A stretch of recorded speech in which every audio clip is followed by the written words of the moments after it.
દર વર્ષની જેમ જ આ વર્ષે ગુજરાતના નાણામંત્રી માન્ય કનુભાઈ દેસાઈ 26-27ના વર્ષનું બજેટ આજે રજૂ કરશે। જે રીતે માન્ય વડાપ્રધાનશ્રીના નેતૃત્વમાં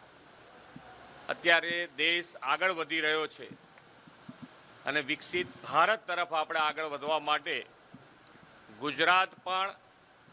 વિકસિત ગુજરાતના લીડ સાથે આગળ વધે, જન જનની સુખાકારી, જન જન માટે દરેકને ગૌરવવંતું જીવન જીવવા માટે